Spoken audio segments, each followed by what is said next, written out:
Hey guys what's up र आज चाहिँ म काममा जाँदैछु अन्त मलाई कपालमा चाहिँ धेरै एक्सपेरिमेन्ट गर्नु मनपर्छ।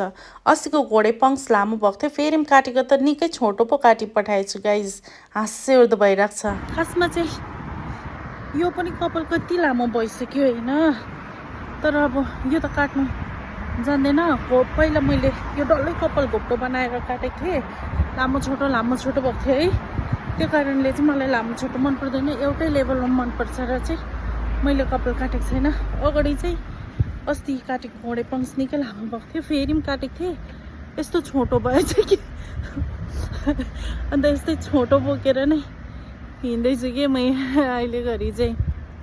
हेर्नु न गाइज, यहाँ त यस्तो छ त पहाड छ कि, यो यिनीहरूको एडभर्टिजमेन्ट गरेको होला नि हो, यसरी बाँड्छ टाइममा। यो चाहिँ ब्राजिलको साथी थियो नि त, पहिला हामीसँगै काम गर्थ्यो कि, त्यसलाई भेटेछु। योपालि चाहिँ म त्यहाँ काम गरेको छुइनँ भन्दै थियो के उसले। अन्त कस्तो गरम छ, तर अस्ति 2 दिन चाहिँ गडङ गुडुङ गरेर कस्तो पानी पर्यो होइन, अन्त अहिले चाहिँ अलिकति शीतल भएको छ। आज चाहिँ मेरो 5 बजीदेखिको काम थियो नि त, आज मेरो 5 घन्टा मात्रै हो काम। यसरी बस्छ के माग्नेहरू चाहिँ के बजाउँदै नै बस्छ यहाँनिर।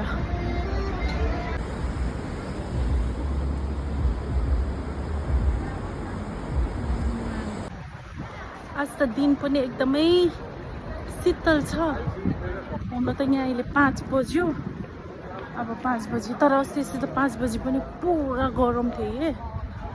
बजार यतिको छ, त्यस्तो भिड छैन।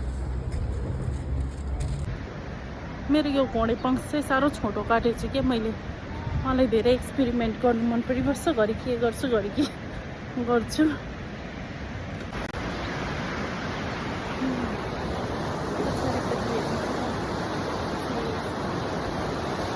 किन होला है, काम गर्नु कस्तो अल्छी लागेको है, अब काम नगरी पनि हुँदैन, काम त गर्नु नै पर्छ। सो अब म मेरो रेस्टुरेन्ट पुग्न आँटेँ गाइज है, अन्त